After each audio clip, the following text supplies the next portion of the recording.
इस बात को जरा समझ कर देखो कि कितनी हिम्मत है इस बात को कहने के लिए, कितनी हिम्मत चाहिए कि एक पेन जो मुझे नजर आ रहा है ये लोकलाइज है, इसका हर पार्टिकल लोकलाइज है, और मैं साथ में ये कह रहा हूं कि एक वेव है, एक ही समय पर ये लोकलाइज भी है, डीलोकलाइज भी, अरबों खरबों अरबों खरबों अरबों खरबों उससे में, तो इतनी कम वेवलेंथ आएगी और ये लैम्बडा भी आएगा कब, समझ रहे इस बात को। तो अब क्या जो इंटरेक्ट करेंगे तो इनका अपनी जो वेव इक्वेशन थी वो क्या हो जाएगी, वो खत्म हो जाएगी, उसे बोलते हैं क्या करेंगे, अपना सिंक हो देंगे। क्या पता चलता है ये डाटा मतलब जो थ्योरेटिकल वैल्यू है और जो प्रैक्टिकल वैल्यू काफी क्या कर रही है, मैच कर रही है, मतलब जो डी ब्रोगली ने बातें कही थी वो बिल्कुल सही थी। अब यहाँ जय हिंद स्टूडेंट्स। तो स्टूडेंट्स आज का हमारा जो टॉपिक है वो है डी ब्रोगलीज डुअल नेचर, जो कि बेसिक है आपका wave mechanical model of atom का। इसके कॉन्सेप्ट के कारण ये मॉडल स्टार्ट हुआ था, क्या कुछ इसमें है, कैसे डी ब्रोगली इस फ्रेम में आया, इस स्टोरी का हिस्सा बना, वो सारा हम डिस्कस करेंगे। तो बिना अपना टाइम खराब करते हुए स्टार्ट करते हैं हमारा topic D Broglie's dual nature wave mechanical model of atom.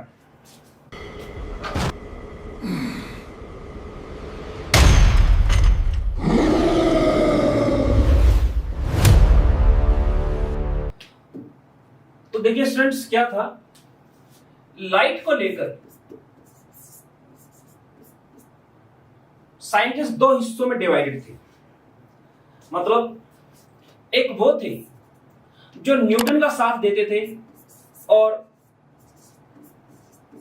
Newtonian concept को मानते थे, जिसके अकॉर्डिंग जो लाइट है उसके पास पार्टिकल नेचर है, जबकि जो दूसरा धड़ा था वो ह्यूगेन कॉन्सेप्ट को मानता था और उनके अकॉर्डिंग जो लाइट है उसके पास वेव नेचर है। अब क्योंकि आप में से लगभग सभी ने न्यूटन का नाम सुना ही होगा, तो अक्सर ऐसा होता भी है जो ज्यादा फेमस होता है हम उसकी बातों पर ज्यादा विश्वास करते हैं।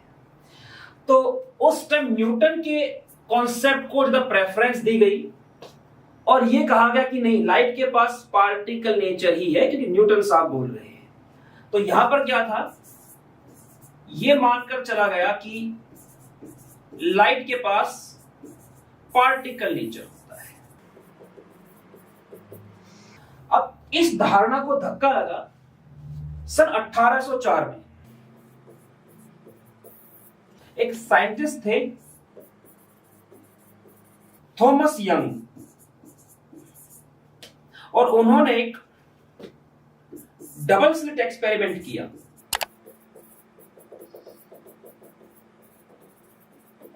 इस एक्सपेरिमेंट में क्या था, उन्होंने प्रूव किया कि लाइट जो है वो डिस्ट्रक्टिव इंटरफेरेंस शो करती है। मतलब उसका जो नेचर है वो क्या है, उन्होंने डिस्ट्रक्टिव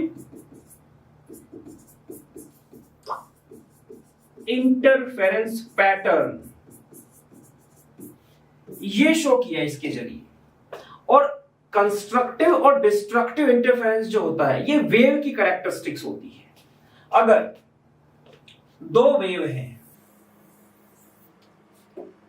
और उनके क्रस्ट और ट्रफ एक दूसरे के सामने आए, मतलब जो इसका क्रस्ट है उसके सामने इसका ट्रफ आए, जो इसका ट्रफ है उसके सामने इसका क्रस्ट आए, तो ऐसे में क्या होता है, ये एक दूसरे को कैंसिल करने की कोशिश करती है और इससे हमें डिस्ट्रक्टिव इंटरफेरेंस पैटर्न मिलता है। तो यहां से 1804 में डिस्ट्रक्टिव नेचर प्रूव कर दिया गया। तो यहां से धक्का लगा न्यूटन के कॉन्सेप्ट को और पता चला कि इसके पास तो वेव नेचर होता है। फिर चीजें यहीं पर नहीं रुकी, फिर 1819 ईस्वी में एरेगो नाम के साइंटिस्ट आए और उन्होंने क्या किया, उन्होंने अपना पॉइजन एक्सपेरिमेंट करके दिखा, poison spot experiment.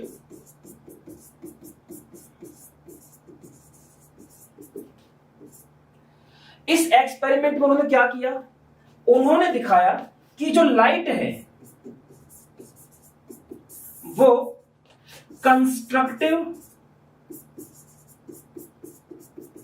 Interference show करती है। तो यहां से भी क्या पता चला कि लाइट के पास तो वेव नेचर होता है। अब जो पुरानी धारणा थी, जो कि न्यूटन के टाइम से चली आ रही थी कि लाइट के पास पार्टिकल नेचर होता है, उस धारणा को धक्का लगा और फिर साइंटिस्ट इस बात पर एग्री हो गए कि जो लाइट है उसके पास पार्टिकल नहीं बल्कि वेव नेचर है। अब ये बात है 1904 की। 1904 में एक बहुत फेमस साइंटिस्ट जिसका नाम आप सभी ने सुना होगा, एल्बर्ट आइंस्टीन। आइंस्टीन साहब आए और उन्होंने फोटो इलेक्ट्रिक इफेक्ट दिखाया। अब फोटो इलेक्ट्रिक इफेक्ट में क्या था कि जो मेटल सरफेस है उस पर एक लाइट की बीम डाली गई। जब ये इससे टकराई तो इसके फोटॉन्स ने क्या किया, इलेक्ट्रॉन को नॉकआउट कर दिया, इलेक्ट्रॉन को बाहर कर दिया। ये तभी पॉसिबल है जब फोटोन इलेक्ट्रॉन के साथ इंटरेक्ट करे, और इंटरेक्शन करना पार्टिकल का नेचर होता है। इंटरेक्शन तभी पॉसिबल है जब कोई चीज लोकलाइज होती है।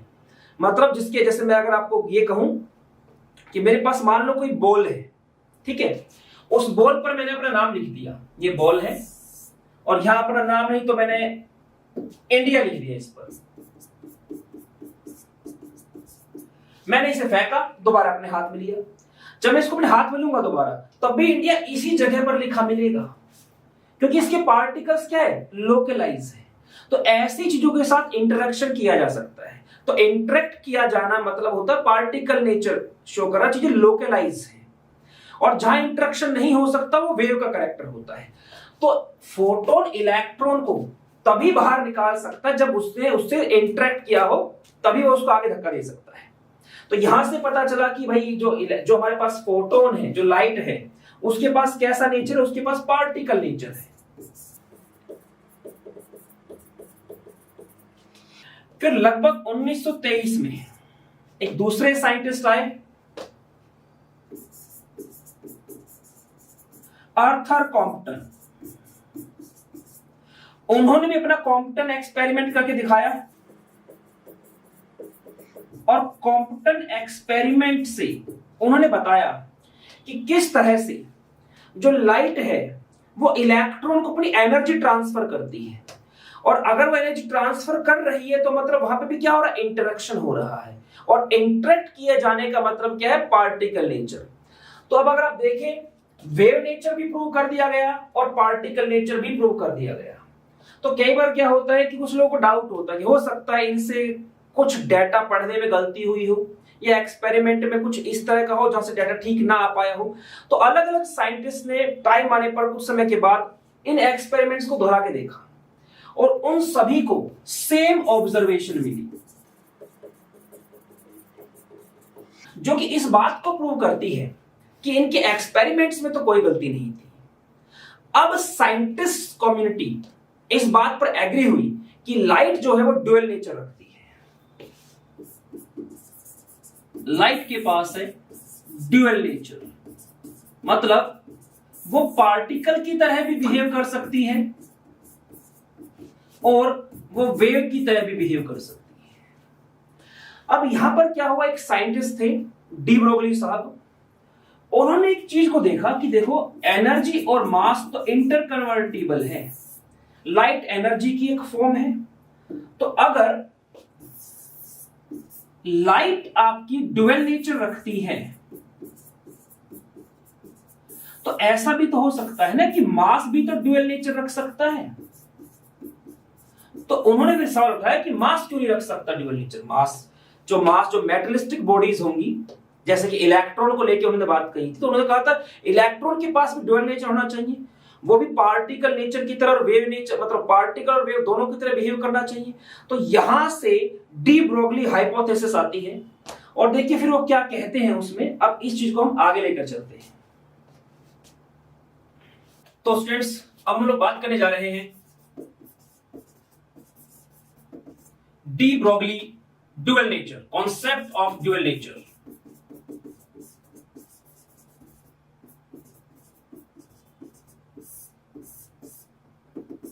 क्या कहता है ये? इन्होंने कहा कि इलेक्ट्रॉन लाइक लाइट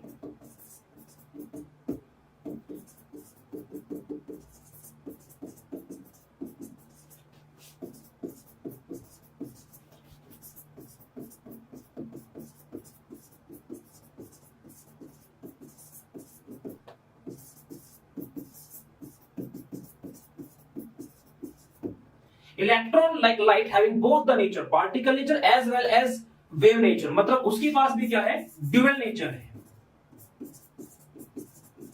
और उन्होंने सिर्फ इतना ही नहीं बोला, उन्होंने बोला कि अगर हम बात करें तो अगर मूव, उन्होंने एक चीज ध्यान रखना, वो जिसमें ऑब्जेक्ट की बात करें, मूविंग ऑब्जेक्ट की बात कर रहे हैं उसमें, कि मूविंग इलेक्ट्रॉन प्रोटॉन ही नहीं, एटम भी जो होता है हैविंग ड्यूअल नेचर। अब देखो लिखने में बात बहुत सिंपल लगती है ना, हम ऐसे लिख देते lambda equal to H upon M, ये भी बात लिख देते हैं, पर इस बात को जरा समझ कर देखो कि कितनी हिम्मत है इस बात को कहने के लिए, कितनी हिम्मत चाहिए कि एक पेन जो मुझे नजर आ रहा है ये लोकलाइज है, इसका हर पार्टिकल लोकलाइज है, और मैं साथ में ये कह रहा हूं कि एक वेव है, एक ही समय पर ये लोकलाइज भी है, डीलोकलाइज भी है। मतलब मैं इसको छू सकता हूं, ये पार्टिकल नेचर रखता है, इसके पार्टिकल्स के लोकलाइज है, मैंने इस पार्टिकल को छू दिया, इसको छू दिया।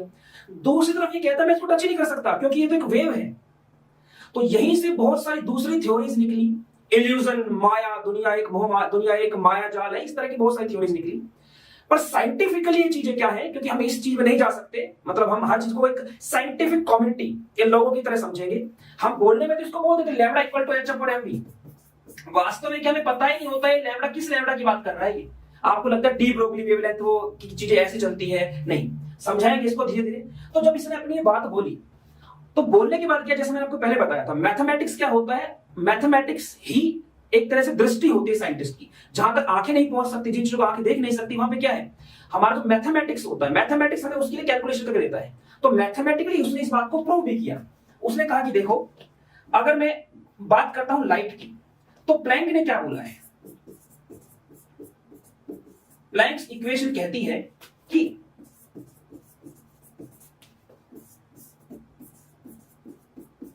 Energy of photon of light E is equals to H nu, या कह दो एच सी बाय लैम्डा होती है। वहीं पर आइंस्टाइन जो है उनका मास एनर्जी रिलेशन जो है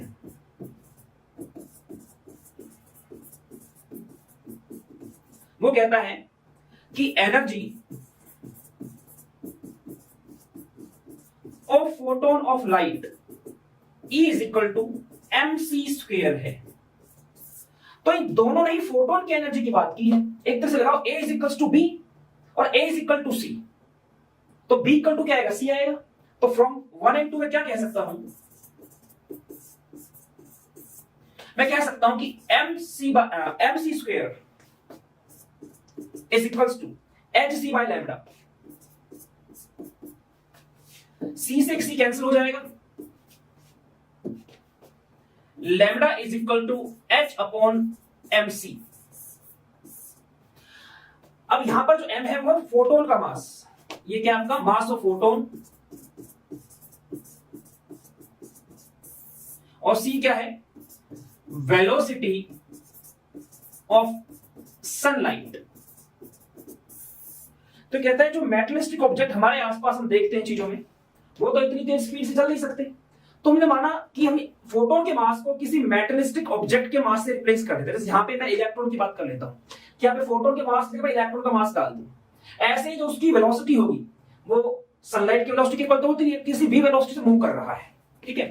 तो मैंने जो m है यहां पे मास ऑफ फोटोन को रिप्लेस कर दिया है मास ऑफ इलेक्ट्रॉन या मास ऑफ एनी मेटलिस्टिक ऑब्जेक्ट से, और वेलोसिटी ऑफ सनलाइट को मैंने रिप्लेस कर दिया mass of a moving particle, v उसकी वेलोसिटी है। हमें पता है एम भी क्या होता है, पी, तो मैं इसको ये भी बोल सकता हूं एच अपॉन पी। तो यहां पर जो आप लैम्डा देख रहे हैं, इस लैम्डा को बोला जाता है डी ब्रोगली वेवलेंथ।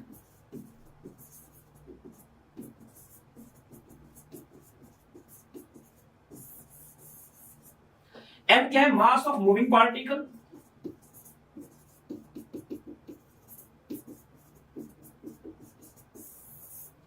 बी है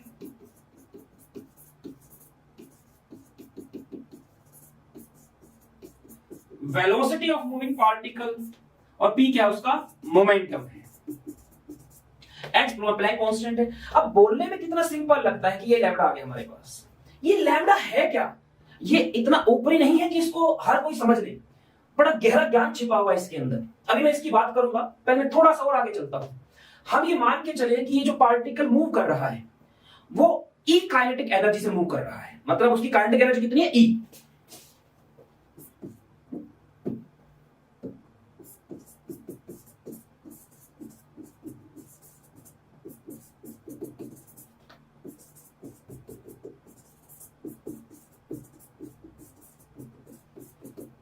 तो यहां से मेरे पास क्या आएगा कि kinetic energy is equals to half M V square.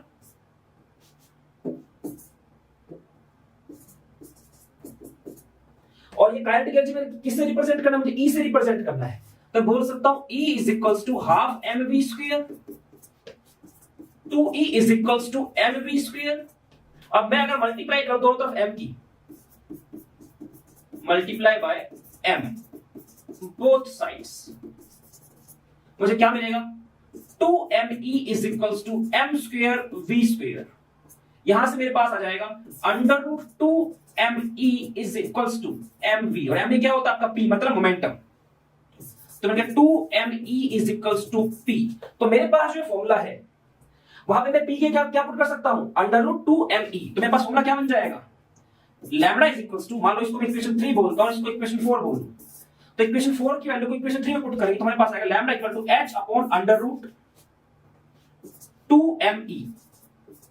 इसमें e क्या आपका? e है काइनेटिक एनर्जी। अब सवाल उठता है कि दिखा तो दिया कि ये लैम्डा आ गया, देखो वेवलेंथ है, पर इसकी थोड़ा गहराई में जाके देखते हैं। अब यहां से प्रूव कर चुका है कि जितनी भी मेटेरियलिस्टिक चीजें हमारे आसपास हैं उन सबके पास वेव कैरेक्टर होता है। अब मैथमेटिकली तो बात आ गई, लेकिन प्रैक्टिकली भी समझानी होती है। ये 1924 की बात है जब उन्होंने अपनी बात रखी थी, अपने हाइपोथेसिस दिए थे। तो वहां पर फिर कुछ सवाल उठा कि अगर उन्होंने मैथमेटिकली प्रूव कर दिया है तो सवाल उठता हमें जितनी चीजें हमारे आसपास दिख रही हैं, हम उनसे इंटरेक्ट कर पाते हैं, हम टच कर पाते हैं, तो आखिर कुछ ना कुछ तो ऐसा हो रहा है ना कि जब चीजें क्वांटम वर्ल्ड से क्लासिकल वर्ल्ड में आ रही है तो कुछ ना कुछ तो ऐसा इनके साथ हो रहा है कि ये अपने वेव कैरेक्टर को खो देती है। मतलब माइक्रोस्कोपिक लेवल पर, यहां इलेक्ट्रॉन की उसने बात की है, माइक्रोस्कोपिक लेवल पर ऐसा हमें नजर आ रहा है कि हाँ उनकी वेवलेंथ आ रही है, लेकिन जब मैक्रोस्कोपिक लेवल पर हम चीजों को देखते हैं तो हमें ऐसा नजर नहीं आता। मतलब कोई ना कोई ऐसी चीज है जो इसके वेव कैरेक्टर को खत्म कर रही है। अब वो क्या चीज है, अब जरा उसकी बात करते हैं। ये बात है सन 1926 की। अब पिक्चर में आते हैं सर एरविन स्क्रोडिंगर, जिन्होंने वेव के मोशन को समझने के लिए वेव इक्वेशन दी। उसी साल मैक्स बोर्न ने अपना बोर्न रूल दिया, जिसके जरिए स्क्रोडिंगर वेव इक्वेशन को और अच्छी तरह समझा जा सकता था, और उन्होंने वेव को समझने के लिए एक नया नजरिया दिया। उन्होंने कहा कि आप वेव को इसी तरह मत सोचिए कि यूनिवर्स में हर जगह वो जैसे पानी की वेव्स जाती है उसी तरह से जाती है। उन्होंने कहा कि देखिए, जिस तरह से वेव में पानी के मॉलिक्यूल्स एक साथ ऊपर जाते हैं, एक साथ नीचे आते हैं, उनके बीच में कोऑर्डिनेशन होता है, एक सिंक होता है उनके बीच में, ठीक इसी तरह से जो पार्टिकल की बीम होती है उससे निकलने वाले पार्टिकल्स भी एक ही फ्रीक्वेंसी पर प्रोपेगेट करते हैं और स्क्रीन तक पहुंचते हैं। इस मोमेंट से स्क्रीन पर एक इंटरफेरेंस पैटर्न बनता है, क्योंकि वे वेव की तरह प्रोपेगेट हुए हैं सेम फ्रीक्वेंसी से। जिस तरह पानी के मॉलिक्यूल ऊपर गए, नीचे गए, सब एक ही तरह से जा रहे थे, कोऑर्डिनेट कर रहे थे, ठीक इसी तरह से पार्टिकल्स ने किया, तो इन्हें भी क्या माना गया?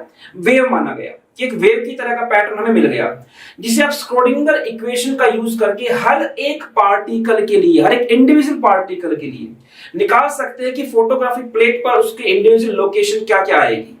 देखिए, जो यंग डबल स्लिट एक्सपेरिमेंट था, आपको उसको थोड़ा समझ के देखना है। जैसे मान लो हमने एक टॉर्च मारी, यहाँ पे एक ब्लेड है, ब्लेड के बीच में गैप होता है, ठीक है, और इसके आगे दो ब्लेड रखे हुए मिला के, वो तो इतनी दूर रखे हुए हैं कि इस ब्लेड के गैप में से जब लाइट निकलेगी तो इतनी फैल जाएगी कि इन दोनों ब्लेड के छेद को क्या करे? कवर करे। तो फिर आगे से क्या होगा? दो छेद में से लाइट निकलेगी, डबल स्लिट हो जाएगा, ठीक है।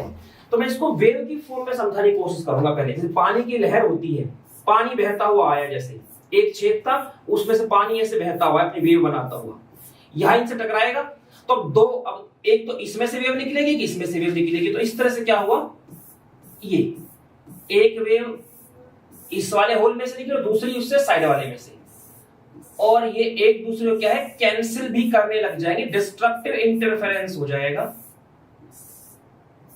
इस तरह से। और ऐसे करते हुए ये क्या है, ये इस फोटोग्राफिक प्लेट पर जब टकराती है तो कुछ इस तरह का पैटर्न हमें मिलेगा। ये है हमारा यंग डबल स्लिट एक्सपेरिमेंट, जिससे कि उसने ये बताया था कि इनके पास क्या होता है, वेव करेक्टर होता है।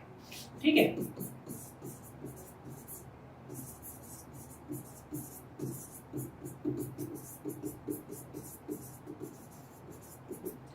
इसी एक्सपेरिमेंट को फिर दोहराया नील बोहर और हैसेलबर्ग ने। उन्होंने क्या किया, उन्होंने कहा कि देखिए, मतलब दोहराया नहीं, उन्होंने तो एजम्पशन, उन्होंने माना था कि चीजें ऐसे ऐसे होंगी। बाद में इस एक्सपेरिमेंट को करके देखा गया, टेक्नोलॉजी आगे बढ़ी, इलेक्ट्रॉन की बीम डाली गई। अब ये तो पता ड्यूअल नेचर होता है उसमें, तो ये बीम जिससे ये इलेक्ट्रॉन इसमें इस तरह से जा रहे थे। ठीक है, अब दो जगह से निकलेगी वो बीम इलेक्ट्रॉन की, तो यहां से भी निकली और एक दूसरी, मतलब इसको मान लो, मैं मान के चल रहा हूं इधर वाली से, और दूसरे को मैं मान लो तो ग्रीन कलर से शो कर देता हूं, ताकि आप समझ सको दोनों अलग अलग से निकल रही हैं। ये थोड़ा सा गलत जाएंगी, क्योंकि देखो इन सिंक का मतलब क्या है, इनका कोऑर्डिनेशन नहीं टूटेगा। यहाँ पे ये वाली यहां से ऊपर से ली गई है, तो ये ऐसे ही जाएगी, ये ऐसे से टकराएगी। तो यहां पे पैटर्न मिला इस तरह का, एक स्लिट से ऐसा पैटर्न मिला और दूसरे से ऐसा, दोनों ही पैटर्न क्या थे, बिल्कुल सेम थे। ये वेव करेक्टर, इसमें क्या डीलोकलाइजेशन है। ठीक है ना, किसी भी वेव की आप पोजीशन नहीं बता सकते हो कहां पे, सब कुछ क्या मर्ज हुआ पड़ा है इसके अंदर। अब उन्होंने क्या किया, अब बाद में डिटेक्टर डाला गया कि जो ग्रीन वाले मैंने दिखाया है ना आप लोग, ग्रीन वाला, कि यहां से क्या होगा, इसमें तो इलेक्ट्रॉन निकलेंगे, इनके ऊपर डिटेक्टर लगाया गया। देखो किसी भी चीज को ऑब्जर्व करते हो तो लाइट की जरूरत होती है। अगर मैं कहीं पर बिल्कुल अंधेरा कर दूं तो कुछ भी नजर नहीं आएगा, तो देखने के लिए क्या है, लाइट यानी कि फोटोन की जरूरत होती है, फोटोन में एनर्जी होती है। तो यहां से भी ऐसे ही हुआ, दोबारा से जब इस एक्सपेरिमेंट को दोहराया गया, तो ये यहां पर इस तरह से इलेक्ट्रॉन की बीम निकली। जो ये वाली जो लेफ्ट हैंड साइड वाली स्लिट है, इस पर नहीं लगाया गया डिटेक्टर, राइट वाली के ऊपर लगाया गया। तो लेफ्ट वाली से निकलते हुए जो इलेक्ट्रॉन की बीम थी, वो जैसे पहले जा रही थी वैसे ही गई, और यहां पे हमें जो पहले पैटर्न मिला था वेव करेक्टर वाला, वैसा ही पैटर्न हमें इस केस में मिला।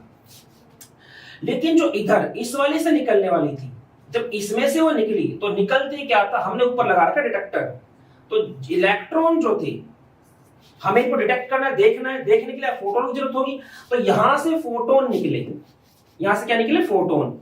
ये फोटोन इससे टकराएगा, फिर ये वापस आएगा, तभी तो पता चलेगा इसकी लोकेशन यहाँ है। सोनार सिस्टम होता है, हम पानी के अंदर क्या है सिग्नल भेजते हैं, वो सिग्नल वहां से टकरा के हमारे पास वापस आते हैं, उससे पता चलता है कितनी दूरी पर हमारे पास कोई पनडुब्बी यानी कि सबमरीन या क्या कुछ है। ठीक है, तो इस तरह से इसकी पोजीशन का पता लगाने के लिए फोटोन को टकराना पड़ेगा।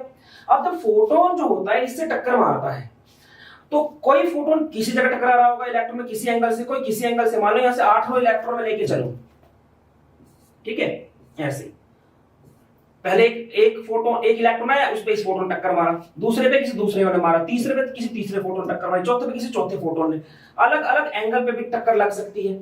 उससे क्या, हर टक्कर के बाद फोटोन अपनी कुछ एनर्जी ट्रांसफर करता है इलेक्ट्रॉन में। ठीक है, या क्या, तो उससे क्या होता है, उस इंटरेक्शन से इनका जो सिंक था, जो कोऑर्डिनेशन बना हुआ था, जो वेव उस तरफ गई है, उसके साथ वाली एनर्जी चेंज हो चुकी है, फ्रीक्वेंसी चेंज हो जाएगी, E इक्वल्स टू h। तो वहां से क्या होगा, वहां से आपका थोड़ी E इक्वल्स टू h नहीं, यहां से इसकी फ्रीक्वेंसी चेंज हो जाएगी। तो अब इसका सिंक टूट जाएगा जो पहले वेव बनी हुई ना उसके साथ। तो अब यहां से 5-6 इलेक्ट्रॉन निकले, मान लो उन 5-6 इलेक्ट्रॉन्स में क्या होगा, वो कुछ इस तरह से करेंगे। मान लो एक की वेव ऐसी बनी, दूसरे की ऐसी बनी, तीसरे की कुछ किसी और एंगल पे फोटोन टकराए तो कुछ ऐसी बनी। तो इस तरह से हुआ क्या, इनका कोऑर्डिनेशन टूट गया, इनका सिंक टूट गया, ये आउट ऑफ सिंक चली गई, आउट सिंक चली गई। तो अब क्या है, ये वेव की फॉर्म में नहीं टकराएंगी, अब ये यहां पे इस तरह का इन्होंने पैटर्न दिया, dot dot dot dot dot. Dot का मतलब क्या, अब मैं बता सकता हूं कि देखो ये इलेक्ट्रॉन यहां टकराया है, ये इलेक्ट्रॉन यहां टकराया है। और जब भी कोई चीज लोकलाइज होती है, लोकलाइजेशन, ये प्रॉपर्टी होती है पार्टिकल की। क्या इसमें बता सकता हूं मैं कौन सी वेव कहां टकराई है, मतलब जो इलेक्ट्रॉन आया वो कहां पे टकराया है? नहीं ना। तो ये क्या है, डीलोकलाइज है। और इसका मतलब होता है वेव नेचर, ठीक है। तो वेव का मतलब हर बार ऐसे नहीं लेके चलना है। वेव का मतलब तो डीलोकलाइज होना, और पार्टिकल मतलब क्या होता है, लोकलाइज होना। तो इस तरह से पता चला कि देखो इलेक्ट्रॉन ही है, सेम सोर्स से निकला है, पर पार्टिकल नेचर भी शो कर रहा है, वेव नेचर भी शो कर रहा है। इसलिए बहुत सारी ऐसी थ्योरीज बनाई गई जिनकी कोई सेंस नहीं थी।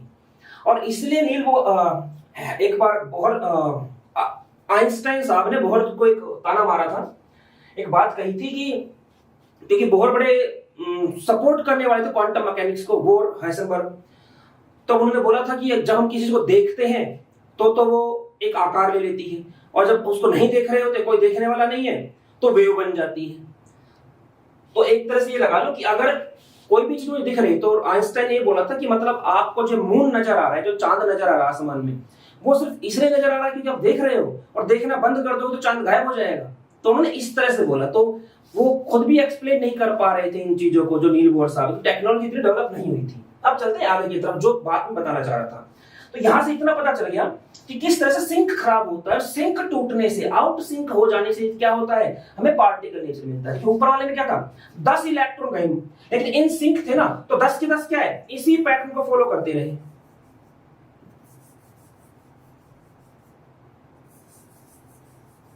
ऐसे, ठीक है। अब समझना, जो एक सब्सटेंस होता है, मैक्रोस्कोपिक सब्सटेंस लगा लो, मतलब कोई भी सब्सटेंस लगाओ, बॉल, फुटबॉल, गेंद, कुछ भी लगा लो, उसमें लगभग हजारों खरब एटम होते हैं। हजारों खरब, 10 की पावर 15, 16 लगा के चलो आप, इतने सारे एटम्स, उनमें इलेक्ट्रॉन होते हैं, क्वार्क होते हैं, बहुत सारे होते हैं। तो जैसे मान लो ये इलेक्ट्रॉन है, ये हमारे पास क्वार्क है, और इनको देखने के लिए क्या चाहिए, फोटोन चाहिए, और मान लो ये फोटोन है, ठीक है। तो देखो इलेक्ट्रॉन की अपनी एक फ्रीक्वेंसी होती है, इलेक्ट्रॉन की अपनी एक फ्रीक्वेंसी होती है, और क्वार्क की अपनी एक फ्रीक्वेंसी होती है। तो ये दोनों एक दूसरे से क्या है, जब एक दूसरे के संपर्क में आते हैं, कनेक्ट, इंटरेक्ट करते हैं एक दूसरे के साथ, तो ये अपने एक दूसरे की फ्रीक्वेंसी क्या है, शेयर करने लग जाते हैं, जिससे इनकी जो इंडिविजुअल वेव इक्वेशन थी वो क्या होने लग जाती है, खत्म होने लग जाती है, वो कोलैप्स करने लग जाती है, ठीक है। जैसे मान लो 12 13 हमारे पास इसके अंदर पार्टिकल हो, तो अगर एक की फ्रीक्वेंसी ऐसी थी, दूसरे की फ्रीक्वेंसी कुछ इस तरह की थी, तीसरे की फ्रीक्वेंसी कुछ इस तरह की थी, चौथी कुछ इस तरह की वेव बना रहा था, तो अब क्या, जो इंटरेक्ट करेंगे तो इनका अपनी जो वेव इक्वेशन थी वो क्या हो जाएगी, वो खत्म हो जाएगी। उसे बोलते हैं क्या कर देंगे, अपना सिंक खो देंगे, अपना सिंक खो देंगे। तो इसलिए जो बड़ा जो ऑब्जेक्ट होता है, बड़ा ऑब्जेक्ट, उसमें इतने सारे अरबों खरबों एटम्स, इलेक्ट्रॉन, प्रोटॉन होते हैं कि उसमें सिंक बनाना पॉसिबल नहीं है। वो सारे एक साथ ही वे एक पर्टिकुलर वेव इक्वेशन को फॉलो करें, पॉसिबल नहीं है। तो वो क्या करते हैं, एक दूसरे से, जब एक दूसरे की वेव्स शेयर करते हैं तो वेव इक्वेशन कोलैप्स कर देते हैं। जब एक दूसरे के साथ फ्रीक्वेंसी शेयर करते हैं तो नेट रिजल्ट क्या आता है, नेट रिजल्ट ये आता है कि हमें वेव की फॉर्म में वो नजर ही नहीं आते हैं। इसलिए हमें अपने आसपास के ऑब्जेक्ट क्या है, वेव की फॉर्म में नजर नहीं आती, उसके पार्टिकल के लोकलाइज नजर आते हैं। जैसे मान लो कि मैं कहूं कि ये जो मेरे पास ये पेन है, मैं इस पे अपना नाम लिख दूं, या कुछ भी इस पे लिख दिया, हमने अपनी कंट्री का नाम लिख दिया, इंडिया लिख दिया, तो मैं इसको उछालूंगा तो उसके बावजूद भी मेरे हाथ में जब ये आएगा तो क्या होगा, ये इंडिया हिस्ट्री में लिखा हुआ मिलेगा। एक बात को समझना जरा बड़ी गहराई से। आपने एक मूवी देखी होगी एंड गेम या डॉक्टर स्ट्रेंज वाली मूवी, उसमें एक पोर्टल खुलता है, मतलब उसमें वो एक दुनिया से दूसरी दुनिया में जब जाते हैं ना, तो बीच में एक चीज, वो तो देखो इधर की दुनिया में जो खड़ा होता है वो उधर की दुनिया को नहीं देख सकता, जो उधर की दुनिया में खड़ा होता है उधर की दुनिया को नहीं देख सकता, बीच में एक चीज, पर्दा सा होता है, जिसके आर पार नहीं नजर आता, लेकिन आप उसके उसके अंदर से जब जाते हैं तो दूसरी दुनिया पहुंच जाते हैं, इस तरफ आते तो दूसरी दुनिया पहुंच जाते हैं। अब समझ रहे मेरी बात को? पानी बह रहा है, पानी एक सब्सटेंस है ना, उसमें एटम मॉलिक्यूल है, लेकिन जब मैं उसमें से जाता हूं, मैं उसमें से गुजर जाऊंगा कि नहीं गुजर जाऊंगा? गुजर जाता हूं ना। तो ऐसे उसमें दिखाया गया कि वो क्या, वो वेव फंक्शन दिखाया गया उसका, कि आप उसमें ना इंटरेक्ट नहीं कर सकते किसी चीज से प्रॉपर तरीके से, आप उसमें से आर पार गुजर सकते हो। ठीक है, ये मतलब है इस चीज का। तो अगर मान लो जैसे हमने इसको छुआ, मेरी उंगली ऐसे तो पानी होता, पानी डाल रहा हूं, पानी में मैं टच करने की कोशिश करता हूं, मेरी उंगली अंदर चली जाती है, पानी इसके आसपास से बहना स्टार्ट कर देता है। इसमें ऐसा हो रहा है? नहीं हो रहा है। तो ये मैं देखूंगा पार्टिकल नेचर रख रहा है, चीजें क्या बिल्कुल लोकलाइज इसके सारे के सारे एटम।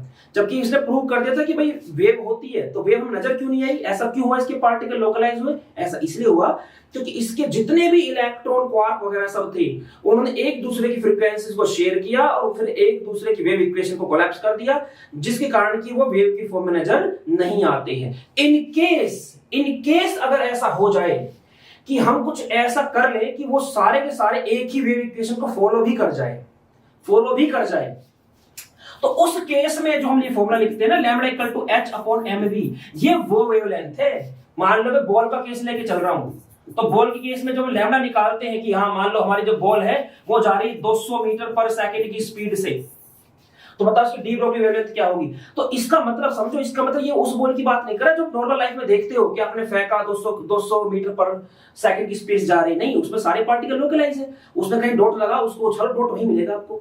ये क्या बोल रहा है कि जब ऐसा हो जाए कि उसमें जितने भी अरबों खरबों एटम्स है वो सारे के सारे इन सिंक में आ जाए और वेव की फॉर्म में बन जाए, ये उस वेवलेंथ की बात कर रहा है। समझे मेरी बात को आप? कि डी ब्रोगली खाली आप जब खाली सुनते हो lambda equal to H upon M V, तो सुनने में बड़ा सिंपल लगता है, पर बड़ी गहरी बात बोली इसने कि इसको सिर्फ वेवलेंथ क्यों नहीं बोलते, इसको डी ब्रोगली वेवलेंथ ही क्यों बोलते हैं? क्योंकि ये एक काल्पनिक कॉन्सेप्ट की बात कर रहा था उस टाइम। तो मैथमेटिकली तो प्रूव हो गया कि अगर ये इन सिंक में आ जाए सारे एटम, तो जो वेवलेंथ आएगी वो आती है इनको सोल्व कर करके।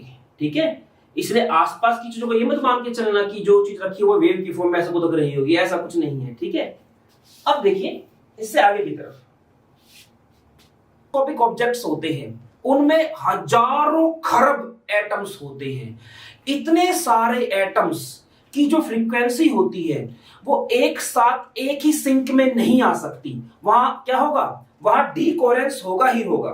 तो जो डीकोहेरेंस होता है, ये सब जब नेट रिजल्ट निकालते हैं हम, तो नेट रिजल्ट में क्या रहता है, वो ये आता है कि ये सब एक दूसरे की फ्रीक्वेंसीज को कैंसिल कर देते हैं और हमें ऑब्जेक्ट जो है वो वेव की फॉर्म में नजर नहीं आता है। आप इसे कुछ यूं समझो कि हमारे पास 1000 साइकिल है, हम घंटियां बजा रहे हैं। ठीक है, अब हमने मान लिया कि एक ही धागे से सबको बांध रखा, सभी घंटियों को, तो उसको मैं खींच रहा हूं तो क्या हो रहा है, सभी एक साथ बज रही है।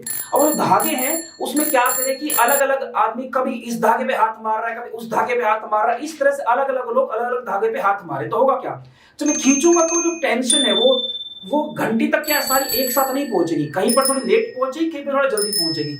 तो अब जो एक कोऑर्डिनेशन था उनके बीच में वो क्या हो गया, खत्म हो गया। इसी तरह से जो सब एटॉमिक पार्टिकल्स होते हैं, इनकी जो फ्रीक्वेंसी होती है वो क्या कर जाती है, वो डीकोहेरेंस कर जाती है, आपस में मर्ज हो जाती है, कैंसिल आउट कर देती है। इसलिए हमें चीजें क्या एक जैसी नजर आती है। इनकेस हम ये मान ले, ये कल्पना कर लें कि ये इन सिंक ही रहे, इन सब की फ्रीक्वेंसी जो है वो एक जैसी ही रहे, इन सिंक रहे, तब भी अगर हम वेवलेंथ की वैल्यू निकालते हैं डी ब्रोगली इक्वेशन से, तो उसकी वैल्यू जो है वो 10 की पावर -28 -27 के ऑर्डर में आती है, जो कि लगभग प्रोटॉन का साइज होता है। और इतने छोटे साइज की चीज को हम देख ही नहीं सकते हैं। तो इनकेस अगर वो इनसिंक भी होते तब भी हम इनको नहीं देख सकते थे। अब चलते हमारी पिक्चर पर वापस। देखिए स्टूडेंट्स, अब हम लोग बात करेंगे इलेक्ट्रोमैग्नेटिक वेव्स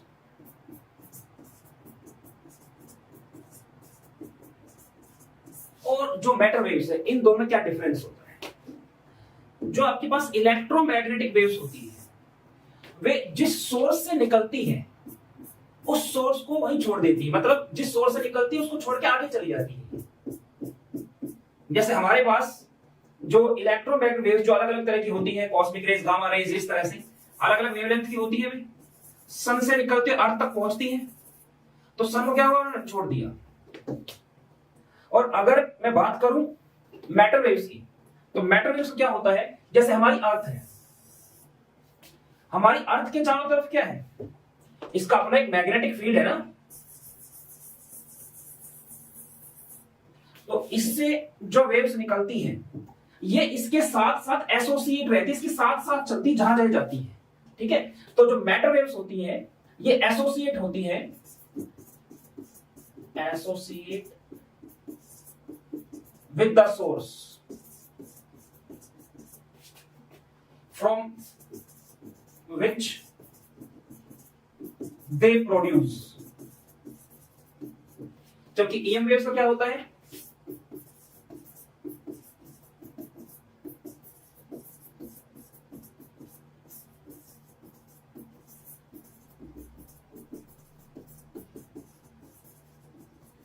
कि जिस सोर्स से निकलती है उसको छोड़ देती है। अगला पॉइंट क्या बोल सकते हैं हम, जो इलेक्ट्रोमैग्नेटिक वेव्स होती है, अगर आपको उसकी वेवलेंथ निकालनी है तो वहां पे क्या होगा, nu equal to C by lambda, तो लैम्डा क्या हो जाएगा, सी बाय न्यू। इस फॉर्मूले से हम इलेक्ट्रोमैग्नेटिक वेव्स की वेवलेंथ निकालते हैं। जबकि मैं अगर बात करूं डी ब्रोगली वेवलेंथ की, तो वो हम निकालते हैं lambda equal to H upon M V या एच अपॉन वी। इससे हम निकालते हैं जो मैटर वेव्स होती है उसकी वेवलेंथ को। और इस लैम्डा को क्या बोलते हैं, इसे बोलते हैं डी ब्रोगली वेवलेंथ।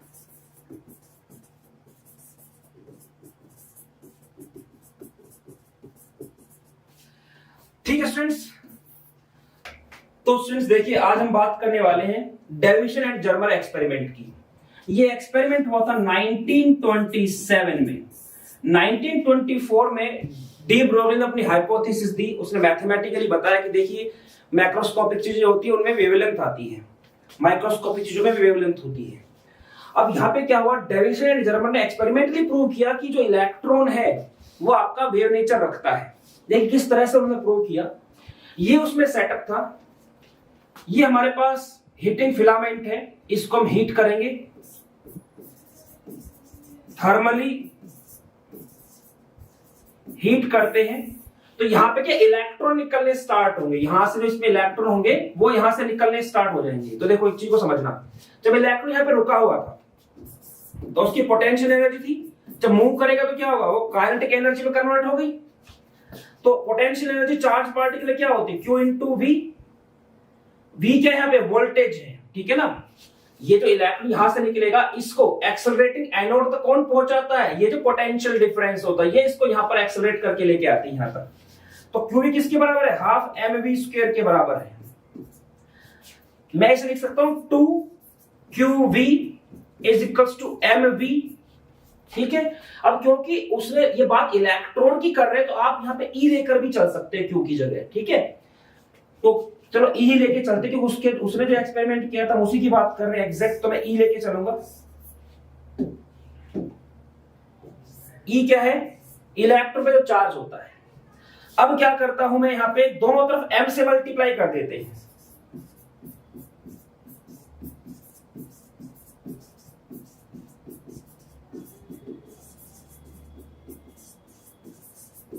इससे भी मिलेगा 2m ev is equals to M square V square. यहां से एम वी क्या आ जाएगा, under root of 2 e m v। देखो ये जो v है जो राइट साइड पर है ये तो है वोल्टेज, ये क्या है वोल्टेज, और ये जो v है ये क्या है आपका वेलोसिटी ऑफ इलेक्ट्रॉन, ठीक है। एम भी किसके बराबर होता है, पी के बराबर। अब इस वैल्यू को डी ब्रोगली इक्वेशन पुट कर दो। डी ब्रोगली इक्वेशन क्या थी हमारे पास, lambda equal to H upon M V थी या एच अपॉन पी थी। तो एम वी क्या पुट कर दूं मैं, ये वैल्यू पुट कर दूंगा तो क्या आएगा, lambda is equals to H upon under root 2 E M V. V क्या है यहाँ पे, वोल्टेज है, ठीक है, वी क्या है वोल्टेज है। जब इलेक्ट्रॉन के लिए इन सब की जितने भी कांस्टेंट टर्म थी, एच कांस्टेंट है, देखो एच क्या रहेगा कांस्टेंट है, इलेक्ट्रॉन पे चार्ज क्या है कांस्टेंट है, मास ऑफ इलेक्ट्रॉन क्या है कांस्टेंट है। तो इन सारे के सारे कांस्टेंट्स की जब वैल्यू पुट की गई तो हमारे पास फॉर्मूला क्या निकल के आया, lambda is equals to 1.227 divided by under root V. ये वी क्या है, वोल्टेज। ठीक है, ये आंसर किसमें आएगा आपका, पिकोमीटर में हम आंसर निकालेंगे इसमें। ठीक, तो देखिए इसमें फिर क्या होता है, ये तो बात है कि देखो थ्योरेटिकली इस तरह से चीजें आ गई कि भाई इतना आना चाहिए। अब एक्सपेरिमेंट करके देखा गया, तो यहां से इलेक्ट्रॉन बीम निकली, यहां से एक्सेलरेटिंग एनोड से होती निकल के क्रिस्टल पे टकराई। अब निकल के क्रिस्टल तुम अलग अलग एंगल पे रख सकते घुमा घुमा के, ताकि अलग अलग एंगल पे ये इस पे बीम टकराए। तो यहां से टकराने के बाद जो डिफ्रैक्टेड बीम थी वो यहां पे आके टकराती है। ये हमारे पास मूवेबल कलेक्टर होता है, तो यहाँ पे अलग अलग एंगल पे आके ये जो बीम होती है हमारे पास, ये टकराती है इलेक्ट्रॉन की इस तरह से। और जब इस पर टकराती है तो एक गैलोमीटर होता है जो कि डिफ्लेक्शन शो करता है। कितना डिफ्लेक्शन शो करेगा ये डिपेंड करेगा इलेक्ट्रॉन के टकराने की इंटेंसिटी से।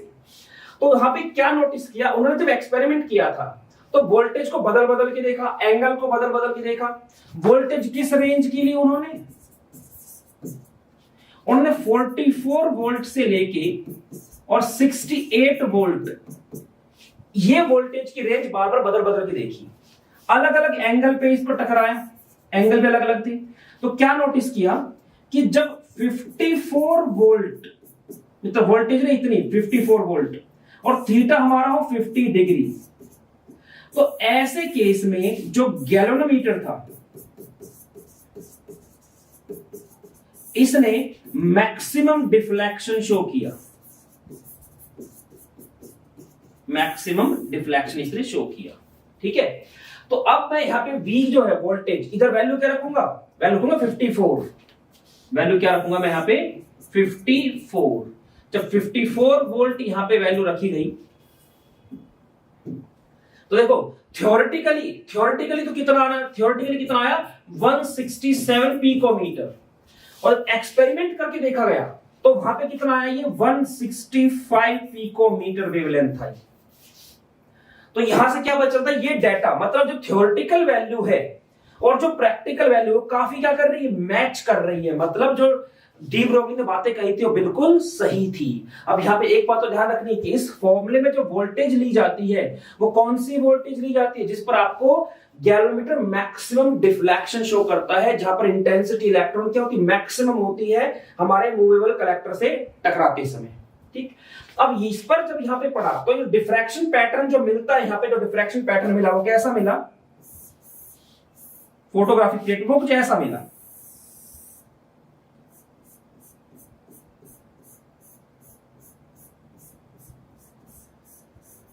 ये व्हाइट से बन रहा है, फिर ब्लैक, फिर व्हाइट, इस तरह से एक कंस्ट्रक्टिव डिफ्रैक्शन पैटर्न मिला।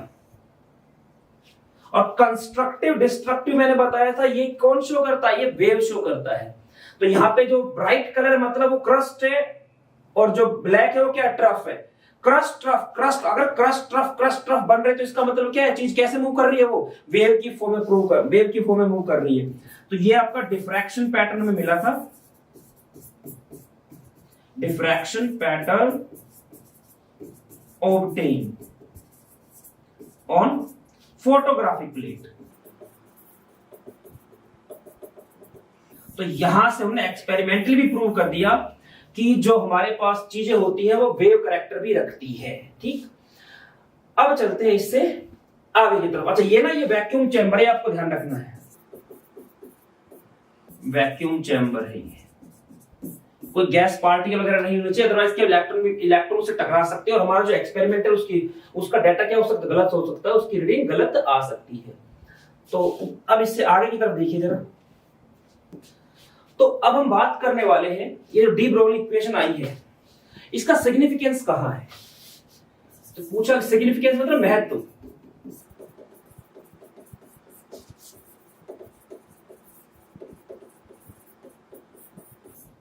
तो उन्होंने कहा कि देखो जी, मैंने जो बातें बताई हैं वे माइक्रोस्कोपिक थिंग्स के केस में तो सिग्निफिकेंस रखती हैं, मैक्रोस्कोपिक में नहीं रखती हैं।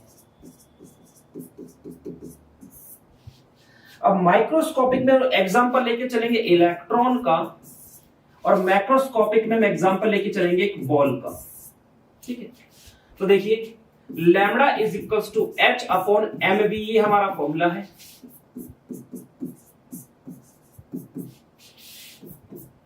एच की value 6.626 into 10⁻34 kilogram metre square पर सेकेंड डिवाइडेड बाय इलेक्ट्रॉन का मास होता है 9.11 इंटू 10⁻31 केजी। यहां पे मैं जो लैम्बडा लेके चल रहा हूं 6.626 इंटू 10⁻34 किलोग्राम मीटर स्क्वायर पर सेकेंड डिवाइडेड बाय जो मास है बॉल का वो लगभग 125 इंटू 10⁻³ में केजी में लेके चलूंगा इसको, क्योंकि ये केजी का मतलब क्या है, मास जहां में किलोग्राम में होगा, वेवलेंथ लैम्बडा में होगी, वेलोसिटी क्या होगी मीटर पर सेकंड में, और वेलोसिटी मैंने माना दोनों को सेम वेलोसिटी से फेंक रहा हूं। मान लिया 200 मीटर पर सेकंड, इतनी स्पीड से इलेक्ट्रॉन को फेंका और इतनी स्पीड से हमने बॉल को फेंका, तो यहां जो डिफरेंस सिर्फ क्या मास का है, तो इससे फर्क क्या पड़ेगा वो देखते हैं। देखिए जब मैं इसको सोल्व करूंगा तो पहले 10 पर सोल्व करते हैं। 6.626 इंटू 10⁻⁻34 है, ये 13 ऊपर जाएगा तो प्लस का 31, ये 2 इंटू 10⁻2 हो जाएगा, ऊपर जाएगा माइनस का 2 हो गया, ये डिवाइड बाय क्या है 9.11 इंटू 2, यूनिट क्या कैंसिल हो जाएगी, किलोग्राम से किलोग्राम कैंसिल, 1 मीटर से 1 मीटर कैंसिल, पर सेकंड से पर सेकंड कैंसिल, आंसर क्या आपका मीटर की टर्म में आ जाएगा। ऐसे यहां पे हो जाएगा। तो देखिए अब क्या आएगा मेरे पास आया, इसके 2 से मल्टीप्लाई करेंगे, नीचे क्या आएगा 18.22, ऊपर क्या है 6.626 इंटू 10 की पावर माइनस के 36 और प्लस के 31, क्या आएगा माइनस का 5 आ गया, माइनस का 5, इतना मीटर, ये मेरे पास आ गई wavelength.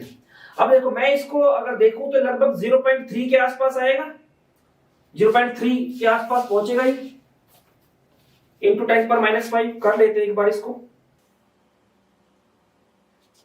6.626 divide by 18.22, 0.363 into 10⁻⁻5 metre, मैं इसे लिख सकता हूं 3.63 इंटू 10⁻⁻6 मीटर।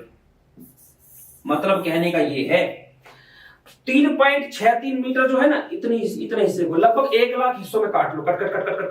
अब उस एक हिस्से को उठाओ, वो जो एक हिस्सा है वही क्या इसकी वेवलेंथ है, जो लगभग मान लो जैसे ऐसी आ गई, सपोज करो ऐसी आ गई, छोटी सी आ गई, दिख जाएगी कम से कम, है ना, ऐसी मान लो, इतनी बड़ी नहीं आएगी, काफी छोटी आएगी, माइक्रोस्कोप से दिखेगी वो भी, ठीक है, इस तरह से आ गई। अब मैं लेके चलता हूं मैक्रोस्कोपिक वाले केस में इसी चीज को, तो लैम्बडा इक्वल टू क्या आ गया मेरे पास, लैम्बडा आ गया मेरे पास 6.626 इंटू 10⁻⁻34 प्लस 3, ये 10⁻2 हो जाएगा, 2 इंटू 10⁻2 तो ऊपर जाएगा -2 हो जाएगा, डिवाइड बाय क्या आएगा आपका 125 इंटू 2, तो ये मेरे पास आ गया मीटर में आएगा ये। Lambda is equals to 6.626 into 10 की पावर माइनस के 36 प्लस के 3 क्या माइनस के 33 डिवाइडेड बाय 250। इस जीरो को ऊपर ले चलो कर देते हैं, इसको पूरा ही कर देते हैं, ये बहुत ही छोटा नंबर आएगा आपके पास 6.626 डिवाइड बाय 250, ये आ गया 0.0265 इंटू 10⁻⁻33। इसे लिख सकता हूं मैं कि lambda is equals to 2.66 into 10⁻⁻35 metre. ये समझ से ही बाहर है, मतलब 2.66 मीटर उसको कितने हिस्सों में काट दो, मुझे तो पता भी नहीं कहां तक पहुंचेगा, अरबों खरबों हिस्से में, तो इतनी कम वेवलेंथ आएगी। और ये लैम्बडा भी आएगा कब, समझना भी इस बात को, खाली ऐसे मैथमेटिकल निकालने की बात नहीं है, ये लैम्बडा तब आएगा जो मैंने लास्ट लेक्चर में बताया था कि इसके सारे सब एटॉमिक पार्टिकल क्या हो, इन सिंक हो जाए, सेम कोऑर्डिनेशन में हो, तब जाके आएगा ये, जबकि वो तो होते ही नहीं है, ठीक है। अब चलते हैं इससे आगे की तरफ। इसी से जो बोहर्स मॉडल जो है, सॉरी बोहर्स मॉडल का डी ब्रोगली का जो कॉन्सेप्ट है, तो इस तरह से प्रूव करते हैं कि मैक्रोस्कोपिक चीजों में तो जो इसकी वैल्यू है वो सिग्निफिकेंस रखती है, आप उसे मेजर कर सकते हो। मैक्रोस्कोपिक में जो वैल्यू आती है वो इतनी छोटी आती है कि उसको किसी भी तरह से मेजर ही नहीं किया जा सकता, किसी भी तरह से, कि इतनी छोटी पहुंच जाती है। ठीक है, अब चलते हैं इससे आगे की तरफ। अब हम इसी से ये भी प्रूव कर सकते हैं कि जो डी ब्रोगली ने बात बोली थी ना कि इलेक्ट्रॉन जब किसी भी स्टेशनरी शेल में घूमेगा तो उसका जो एंगुलर मोमेंटम है वो क्या होगा, वो आपका h अपॉन 2 पे क्या होगा, इंटीजर मल्टीपल होगा। किस तरह से प्रूव कर सकते हैं वो देखो आप। अब यहां से ये बात पता चल गई कि भाई जैसे ये न्यूक्लियस है तो बोहर ने कहा था ऐसे सर्कुलर घूमते हैं, इस तरह से घूमता है इलेक्ट्रॉन, और इन्होंने बता दिया भाई वेव होती है ये। देखो बुक ऐसी वेव दिखाती है, बुक क्या है ना इस तरह से वेव दिखाती है ऐसे, वास्तव में इलेक्ट्रॉन इस तरह से मूव कर ही नहीं सकता, सच्चाई तो यही है। ठीक है, सच्चाई तो ये, इलेक्ट्रॉन इस तरह से मूव नहीं कर सकता भाई, वो इस तरह से मूव करेगा ना तो इतनी तेज स्पीड में मूव नहीं कर सकता जितना की वैल्यू निकालते जो बोहर्स मॉडल में आई थी। क्योंकि जैसे आप डायरेक्शन चेंज करते हैं ना, तो मान लो बार बार डायरेक्शन चेंज करते हो तो आपकी स्पीड पूरी उतनी बन नहीं पाती है। ठीक है, तो वो मतलब क्या बोलना चाहता है, तो मैं समझाता हूं इसको। ये प्लस आ गया, मतलब ये न्यूक्लियस हो गया, ये हमारे पास जो बोहर ने बोला था उसके हिसाब से सर्कुलर। और अब अगर मैं ये कहूं कि इलेक्ट्रॉन ऐसे घूमता है, पहली शेल में है तो एक क्रस्ट ट्रफ बनेगा, दूसरी में 2, तीसरी में 3, वो केमिकल बॉन्डिंग अच्छी से समझाऊंगा। अब ये मान के चलो, आप ये मान के चलो कि मैं इसको ना कैंची लेके काट दूं यहां से। मैंने क्या किया, कैंची ली, ऐसे ही मैं समझाने के लिए समझा रहा हूं। कैंची लेके काटेंगे कैसे हम इसको, कैंची एटम में छोटी थोड़ी ना होती है। काट दिया मैंने, काटा मैंने इसको, फिर काटना सीधा कर दिया, यू कर दिया इस लाइन को। जब इसको यू करूंगा देखो होगा क्या, जो ग्रीन लाइन है आप अगर ध्यान से देखो तो 2 बार तो बाहर है इस येलो से और 2 बार क्या है अंदर, तो 2 बार तो क्या आएगी ये ऊपर आएगी और 2 बार क्या आएगी नीचे। अब देखो वेव बनी कि नहीं बनी, बताओ। तो ऐसे नहीं घूमते हुए दिखाते, ऐसे नहीं घूमता इलेक्ट्रॉन, घूमता इसी तरह से। ठीक है, अब मान लो ये सेकंड शेल के लिए घूम रहा है, मैं फर्स्ट शेल की बात करता हूं इसी के अंदर। फर्स्ट शेल में कैसे घूमता है, उसमें एक ही क्रस्ट और एक ही ट्रफ बनता है, तो उसमें वो ऐसे घूमता। अब देखो ये तो येलो लाइन है ना, एक बार ग्रीन उससे बाहर गया, एक बार ग्रीन उससे अंदर गया है, तो ऐसे में क्या हो जाएगा, जो येलो लाइन है मेरी, एक बार ग्रीन उससे बाहर जाए और एक बार उसके अंदर आए, तो यूं जा रहा होगा ना, तो क्या बन गई आपकी एक साइकिल बन गई ना पूरी की पूरी। ठीक है, तो इस तरह से होता है वास्तव में। तो अब इसमें अगर जैसे मान लो जो मैंने बनाया है अभी, अगर मैं इसको ऐसे बनाऊं,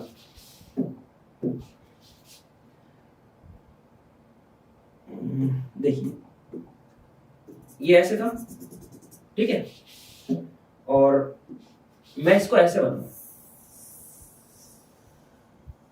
ये तो पूरी वेवलेंथ बन गई, जैसे कि ये लगभग पूरी वेवलेंथ बन गई है। अगर ये पूरी वेवलेंथ ना बनती, जैसे यहां पे कर सकता हूं मैं इस चीज को, यहां पे अजीब सा लग रहा है देखने में, ये इस तरह से होता। अब देखो अगर कट गई है तो ये इसको बोलते हैं इन फेस, जहां पे लैम्बडा क्या है, मतलब इसके अंदर कितना लैम्बडा आ रहा है, एक तरह से पूरे लैम्बडा आ रहे हैं। एक यहां से यहां तक लैम्बडा, दूसरा यहां से यहां तक लैम्बडा, तीसरा यहां से यहां तक लैम्बडा, 3 वेवलेंथ आ रही है। इसमें क्या है, ये पूरी आ गई, ये पूरी आ गई, तीसरी पूरी नहीं, कट लग गया, तो इसको बोलते हैं इन फेस और इसको बोलते हैं आउट फेस। तो ये बात ध्यान रखना आपको, ठीक है। अब जो हमारा जो बोहर साहब ने बात बोली थी, मैं उस बात को डी ब्रोगली कॉन्सेप्ट से प्रूव करूंगा। मैं क्या करूंगा, साइंटिस्ट ने किया, तो मैं तो सिर्फ आपको बता रहा हूं कि बुक में क्या लिखा हुआ है। देखिए तो बोहर साहब के अकॉर्डिंग ये सर्कुलर घूमता है, ये हमने प्रूव कर दिया कि भाई इसके पास तो वेवलेंथ होती है। अब जैसे देखो, अब जो मैं बना रहा हूं, चीज को मैं बना रहा हूं, मैं बनाऊंगा वैसे जैसे बुक में बनाऊं, ताकि मैं चीजों को समझा सकूं। क्योंकि होता क्या ना, आप लोगों का जो ब्रेन है या कहूँ आपकी जो सब्जेक्ट मैच्योरिटी है अभी साइंटिस्ट के लेवल की तो है नहीं, तो कुछ चीजें ना हम जो बनाते हैं बुक में वो इस तरह बनाते हैं कि हमें पता होता है कि वो काफी हद तक सही नहीं है, लेकिन बच्चा उससे समझ जाएगा। ठीक है, तो किसी बुक को हम इस बेस पे गलत नहीं बोल सकते हैं। वो डिपेंड करता है कि वो जिनको समझाना चाह रही है वह किस स्टैंडर्ड के बच्चों को समझाना चाह रही है, 4th 5th 6th 8th इस तरह से। ठीक है, जैसे छोटे बच्चे को आप मैट्रिक्स सिखा सकते हो क्या? छोटे बच्चे को समझा सकते हो कि पेड़ पत्तियां हरी क्यों होती है, क्लोरोफिल होता है, समझेगा नहीं, तो उसको बोल दिया हाँ भगवान ने की है पत्तियां। तो इस तरह से आप लोग ये मान के चलो कि अभी जो बना रहा हूं सिर्फ आपको समझाने के लिए बना रहा हूं। ठीक है, तो देखिए सर्कल है, सरकमफ्रेंस कितनी होगी 2πr। अगर इलेक्ट्रॉन सर्कुलर घूम रहा है तो 2πr आ गया। और यहां से अगर आप देखो इस 2πr के अंदर कुछ लैम्डा आ रहे हैं ना, यहां से यहां तक 1 लैम्डा हो गया, फिर यहां से यहां तक 2, यहां से यहां तक 3, यहां से यहां तक 4। तो मैं कहूंगा इसको जब कवर किया जा रहा है 2πr को, तो किससे किया जा रहा है n लैम्डा। इतनी वेवलेंथ आ रही है 3 4 2 कितनी हो सकती है, तो लिख सकते 2πr is equals to n। Lambda क्या है आपका डी ब्रोगली के अकॉर्डिंग h/mv है ना। अब मैं क्या करता हूं, जो ये आपका 2 इसको जो कांस्टेंट टर्म्स हमको एक तरफ ले लेते हैं। देखो mv मास जब मूव करता है इलेक्ट्रॉन किस शेल में, उसके हिसाब से मास चेंज होता है, उसके हिसाब से मास चेंज होता है इस फॉर्मूले के जरिए। पहली शेल में वेलोसिटी कुछ और आती, दूसरे में कुछ और आती, तीसरे में तो v की वैल्यू चेंज होगी, तो सारा सब कुछ क्या होगा चेंज होगा। नॉर्मली हम जो 9.11 इंटू 10⁻31 kg मास लेके चलते हैं इलेक्ट्रॉन का, वो रेस्ट वाला होता है।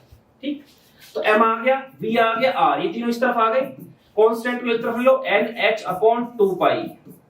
mv r क्या होता है आपका एंगुलर मोमेंटम।